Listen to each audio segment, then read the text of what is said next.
Merci, Monsieur le Vice-président, mes chers collègues.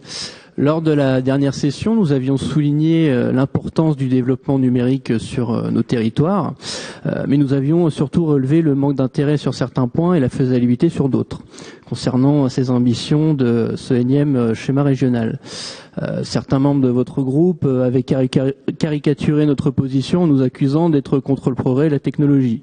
Donc, ce rapport sur la stratégie numérique nous permet donc d'affirmer notre positionnement qui fait seulement appel au bon sens et aux analyses de gens compétents.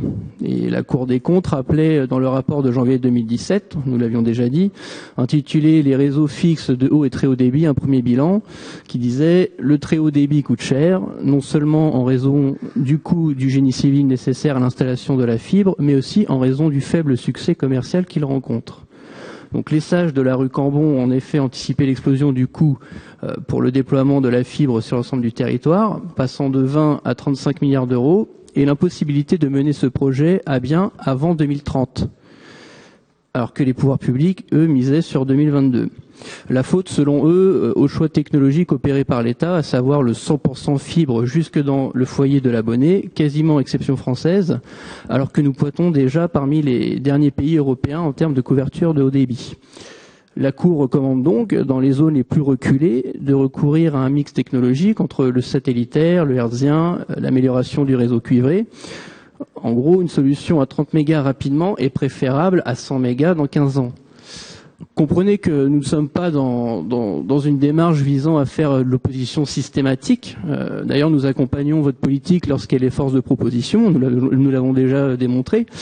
Mais ce sont des centaines de millions d'euros qui sont en jeu. Ce que nous disons, c'est que l'intention sur le papier semble bonne, mais au final ne répondra pas aux vraies attentes du contribuable, voire même le desservira en premier lieu le contribuable rural, qui voit sans cesse son impôt augmenter pour toujours moins de services.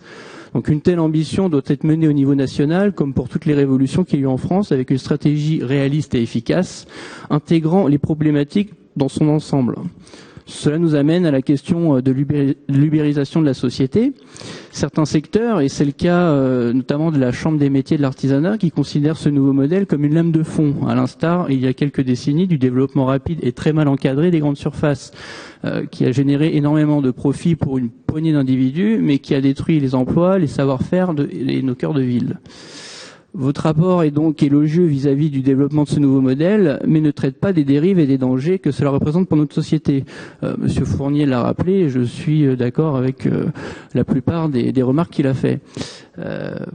Ceci dit, il y a bien une évocation d'une charte éthique remplie de plein de bons mots, de plein de vivre ensemble, sauf que nous le savons, ces déclarations ne pèsent rien face aux puissances d'argent et à la mondialisation sauvage.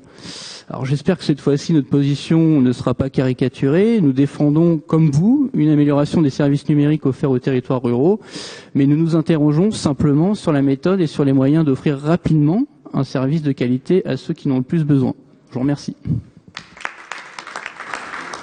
Merci.